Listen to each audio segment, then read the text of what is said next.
Good evening everyone, and thank you so much for joining us this evening. I'm Nikki Ellis, the Chief Exec of our hospice, Tapping House.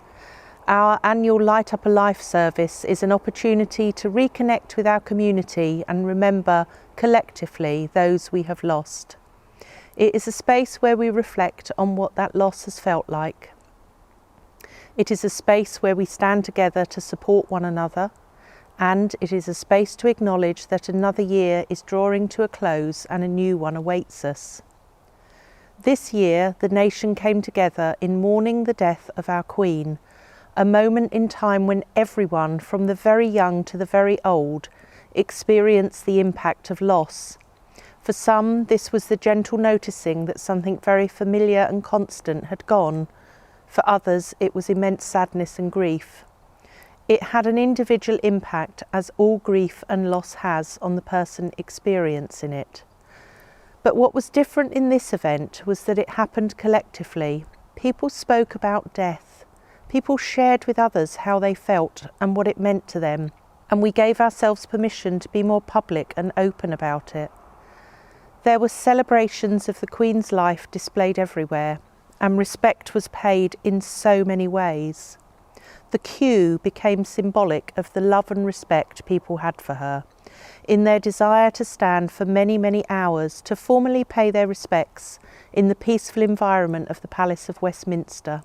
Following the weeks after her death, I reflected on just how important this moment was for us, of how we must harness that opportunity to keep talking about grief, to have the confidence to offer words of comfort to someone we know who is losing or has lost someone important in their life, to be brave enough to speak up rather than shy away for fear of saying the wrong thing and somehow making things worse or causing further upset.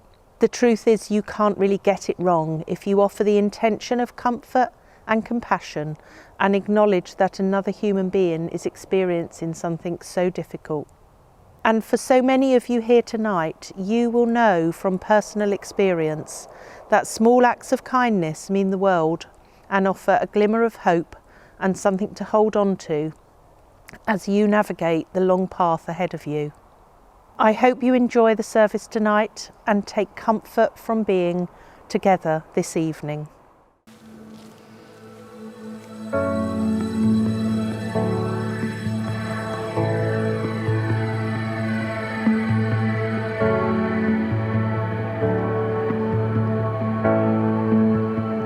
I know it's all you've got to just be strong. And it's a fight just to keep it together, together. I know you think that you are too far gone, but hope is never lost. Hope is never lost.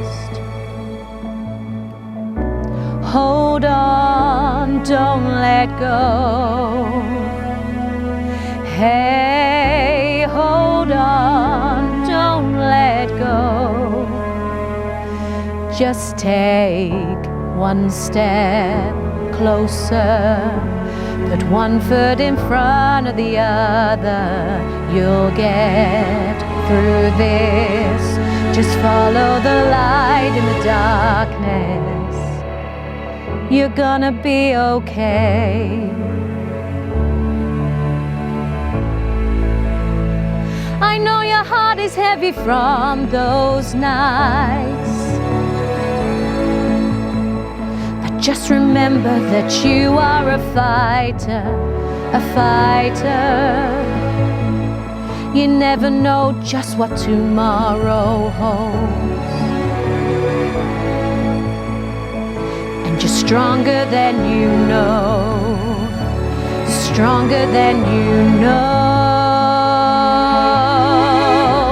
Hold on, don't let go. Hey, hold on, don't let go. Just take one step closer.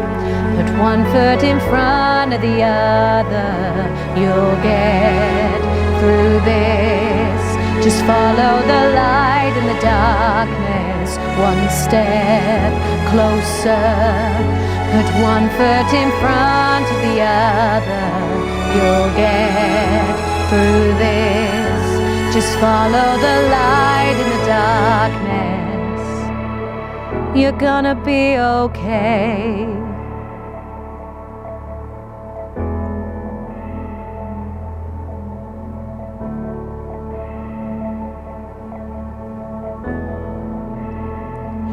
And when the night is closing in, don't give up and don't give in.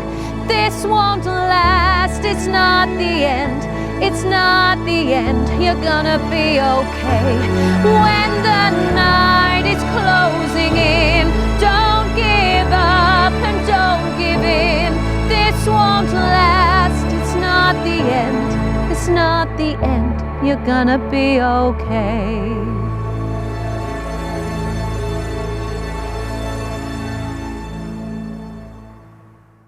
Hi, I'm Claire and I wanted to share a brief insight into part of my life a while back, but mostly to express my deepest appreciation to all the staff at Tapping House Hospice for all they did for me when I didn't know where to turn. In the winter of 2016, myself and my husband Dave were just a normal married couple, working hard, living with a mad dog called Wilf and living a quiet, happy life. Sadly for us, in the January of 2017, we were hit with the tragic news that Dave had a grade 4 brain tumour and needed an operation as soon as possible. Following the operation, there were endless trips to hospitals, doctors, appointments, scans, tests and treatments, all on a daily basis. We continued like this for 6 months until I plucked up the courage to speak to the doctors and just to face the fact that I couldn't do this alone any longer. It was a hard thing to admit. After a referral to Tapping House, instigated by my fabulous doctor, I felt the pressure was instantly lifted. We were now involved with people who knew, people who cared, and people who understood, and people who just took time for us both. We had had exceptional treatment from everybody we had been involved with across all the NHS sites, but Tapping House gave us warmth and compassion, and we knew then we were in safe hands. The support at the hospice, not only for patients but for the carers and the families, was incredible. In the August of 2017, Dave's mobility was getting very poor. Amongst all the other side effects he made the decision to dip out of the day therapies and also the support groups which were available to him. There's so much support at the hospice for people with life-changing illnesses, including rehab and mental health support. It's not just about end-of-life care, that's for sure. As Dave's carer, I was offered 6 complementary therapies at the peace and tranquility of the hospice building. Helen, the therapist, was absolutely fabulous, becoming a lovely friend and confidant.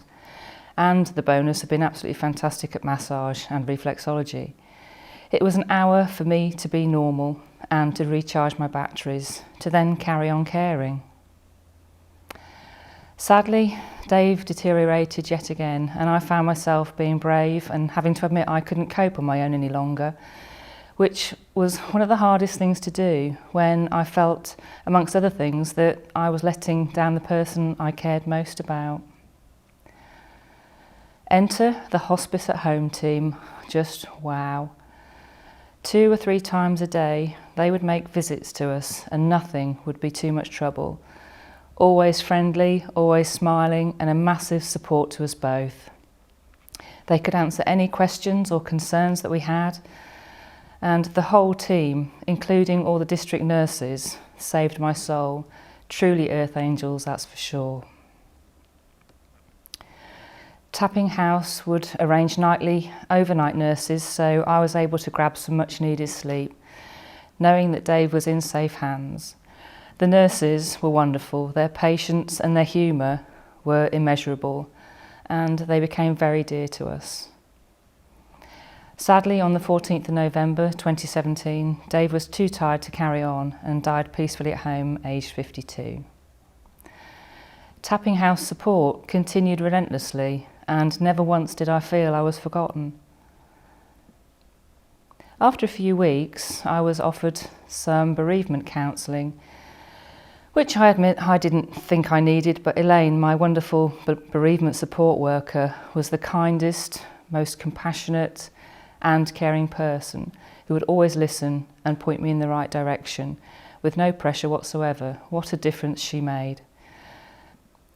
I then decided in 2018 to start volunteering for the events team at the hospice. Originally, it was to give something back and to say a huge thank you to everyone, but it became bigger than that, much bigger. I have met some amazing people, been part of some fabulous projects and events, and heard some heartwarming stories of people and their families supported by the hospice. The feeling of warmth and pride, knowing that I have made a difference to other families, going through what we had to go through, is overwhelming, and I wouldn't be where I am now if it wasn't for the Tapping House. The support provided for us both was phenomenal, and that is why I will always continue to support the hospice and the Light Up a Life each year. I will continue to raise awareness at every opportunity, as their services for me shall never be forgotten. Hello, my name's Rachel and I'm a palliative nursing assistant at the Norfolk Hospice Tapping House. I'd like to read you this poem written by Jessica Bryan called Look for the Blossom. The blossom will always grow. The seasons will always change. People come and go, their shadows comforting and strange. The flowers will always bloom once the darkness subsides. When every corner is filled with gloom, remember the sun just hides. Brighter days will follow, earth will keep moving. Look for the brighter colour, help lift the darkness looming. Breathe in the air around us, close your eyes for a minute's rest. Live life for those who guided us, for this moment is just a test. You will get stronger, days will get longer, hope will flourish, memories to cherish.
Who are you remembering today?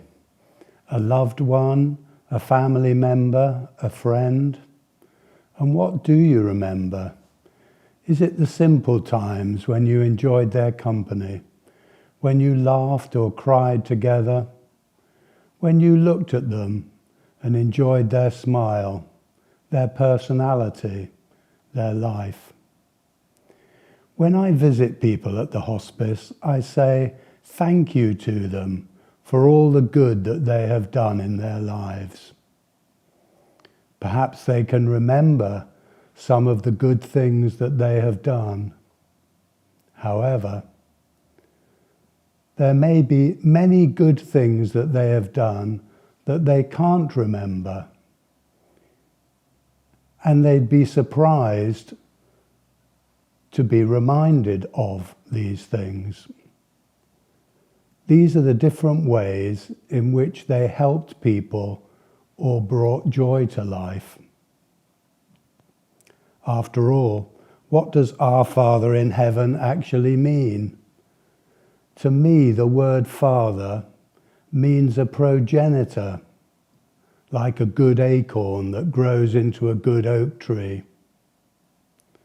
The acorn may be the inspiration which started a service, a charity, a business, an institution, a family, or an understanding which leads to enduring good. As ordinary people, we don't necessarily start these good things ourselves, but we join in and make our contribution. And when we have helped with our work or our money or volunteering our time, we feel that we have added meaning to our lives. And this makes us happy, or, to put it another way, in heaven. In Christian thought, it is God who gives the original inspiration and makes the good service endure the changing times. Our loved ones who have died have contributed to good in so many ways, and the good which they have done endures. I have always related to people who are at the end of their lives as though I will meet them again, even though I don't understand how. So let us think what we would say if we met our dead loved one again. It would probably be this: thank you for being a lovely person, and thank you for all the good that you did in your life. Look at all the good that has grown into. Thanks be to God.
As we draw to a close on our Light Up a Life service for 2022, I would like to extend our deepest appreciation in you being present with us tonight. Reflecting together supports that there is a larger virtual community and sense of connectedness that we can share in. I hope that you have found our service a comfort, although I acknowledge and respect at times it may also have been tough. At the beginning of our time together this evening, Nikki mentioned that this year our nation experienced the impact of loss following the death of Her Majesty Queen Elizabeth II. Our Queen will have meant something unique to each and every one of you, and her death will have left you with all different experiences. My hope as we unite this evening is that in everyone's unique experience of loss, we can take a collective of support, togetherness and community, and that these experiences leave us connecting to a glimmer of hope. We all join with the commonality of loss and the loss of a relationship that has been significant. On behalf of everyone at the Norfolk Hospice Tapping House, thank you once again for being with us tonight. We send our warmest wishes to you all. Good night.